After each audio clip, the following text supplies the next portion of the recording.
본인도 인식을 하지만 극복이 안 되는 경우가 있어요. 머리로는 아는데 이게 나도 모르게 그렇게 안 돼요. 무의식적으로 그런 경우가 있을 거예요. 머리는 아는데 내 몸이 먼저 반응하는 그런 거예요.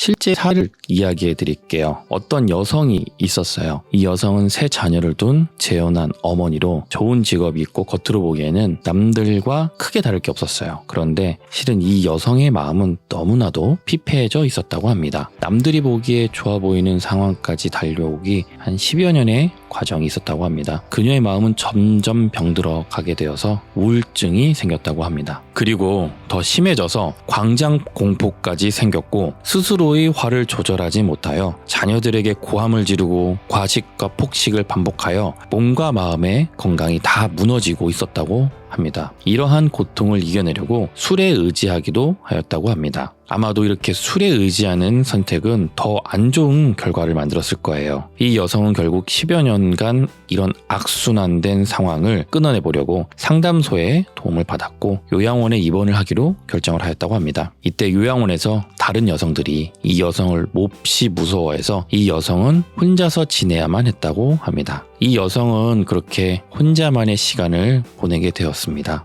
그렇게 하루, 이틀, 10일, 한 2주가량의 시간을 혼자서 보내는 과정에서 그녀는 이런 생각을 하게 되었다고 합니다. 내 생각을 믿으면 고통받지만 믿지 않을 때는 고통받지 않게 된다. 이것은 모든 사람들에게 해당될 수 있겠구나 라는 이런 생각을 가질 때 마음이 진짜 자유롭네 라는 것을 알게 되었다고 합니다. 그녀는 고통은 선택사항이라는 것을 알게 되었다는 겁니다. 그리고 KT는 사라지지 않는 기쁨을 그녀 안에서 발견했다고 합니다. 이 이야기는 4가지 질문의 저자인 바이런 KT가 1986년에 스스로 경험한 것입니다. 이때 스스로 깨닫게 된 것이 있고 이 깨달은 것을 다른 사람들에게도 느낄 수 있게 하는 워크를 만들게 됩니다. 이 영상을 보다가 아마 이런 생각하실 수 있을 것 같아요. 고통이 선택사항이라고? 이게 무슨 말이야? 라는 생각이요. 그래서 앞에서 이야기한 고통은 선택사항이라는 것에 대해 좀 더 이야기해 볼게요. 이야기를 해보면 이런 거예요. 지금 직장에서 나를 힘들게 하는 팀장이 있습니다. 내가 일만 하면 사사건건 트집을 잡는 것처럼 느껴지는 거예요. 뭐 이렇게 얘기를 하는 거죠.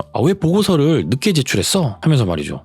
근데 실은 이게 오늘까지만 보고서를 제출하면 된다고 팀장은 얘기를 했거든요. 그래서 오후 3시에 제출을 했는데 이렇게 갈구는 거죠. 또 이렇게 하는 거예요. 보고서의 내용이 이런 식으로 배치하게 되면 어떻게 되겠어? 지금 나보고 이 보고서 제출하면은 이게 결제가 되겠어? 한 번에 되겠냐고. 라고 하면서 또 갈구는 거예요. 아니 보고서를 만들기 위해 개고생을 했는데 얼마나 고생을 했는데 이런 말을 해? 이런 생각 들 수 있잖아요. 이때 나는 이 팀장이 나를 미워하는 게 틀림없어. 왜냐하면 이렇게 나를 갈구는 이야기를 한다는 것은 나를 미워하기 때문이야. 내가 미움받을 잘못을 했나? 라고 생각을 하게 될 겁니다. 이때 생각을 분해해 볼게요. 나는 미움을 받고 있다 에서 분해를 시작해 볼 수 있겠죠. 그럼 여기서 누구에게? 라는 게 또 생각이 될 수 있죠. 그럼 이 누구에게는 생각을 해보면 팀장에게 라는 말로 분해가 될 수 있을 거예요. 뭐 여기까지는 당연한 이야기죠. 이제부터 우리가 흔히 하는 생각과 다른 이야기를 좀 전개해 볼게요. 그러니까 내 생각 속에는 팀장이 나를 미워하고 있다는 것을 기본 가정으로 생각하고 있다는 겁니다. 내가 바라보고 받아들이는 세상에서 팀장이 나를 미워하고 있는 것이 기정사실인 거죠. 이걸 당연하게 선택하고 받아들였다는 거예요. 누가? 내가. 뭐 실제로 미워할 수 있어요. 팀장이 날 미워할 수도 있죠. 그런데 실제로 미워하지 않을 수도 있는 거예요. 그냥 업무적으로 필요한 것을 지시한 것 뿐일 수 있고요. 그 지적을 들었을 때 내가 기분이 나쁘니까 그 팀장이 나를 미워하는 것 아닌가 하는 생각을 해서 그 팀장이 내게 하는 말과 행동이 그냥 나를 미워하는 거여서 이렇게 행동하는 거야. 이렇게 말을 하는 거야. 라고 지레짐작을 한다. 라고 볼 수도 있는 거죠. 이렇게 판단한다는 거예요. 바이런 KT가 이야기한 고통은 선택사항이다라는 말이 이런 맥락에서 이야기를 하면 아마 이해가 가능하실 수 있다고 생각됩니다. 그럼 여기까지 들었을 때 이런 생각도 드실 수 있어요.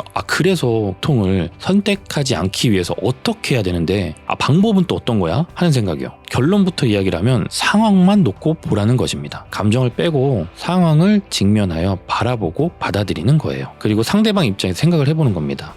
네, 이 이야기 누구나 다 알고 있죠. 근데 머리로는 인식이 되고 알겠는데 마음은 무의식적으로는 안 되죠. 이럴 때 상황을 글로 적어보는 거예요. 그리고 그 글을 보면서 상대방의 입장에서 글을 적어보고 이해해 보는 것입니다. 바이런 케이티가 얘기하는 워크 작업에서는 4가지 질문에 대해서 글을 또 적어보고 고통을 선택하지 않게 하는 효과적인 방법을 또 알려주는 겁니다. 앞에서 이야기한 방법을 하였는데도 심리적인 마음의 고통이 해소가 안 되는 분들이 계실 수 있다고 생각됩니다. 도움이 될 만한 글들이 있는 링크를 아래 댓글에 걸어 놓아둘게요. 오셔서 도움 받으시길 바랍니다.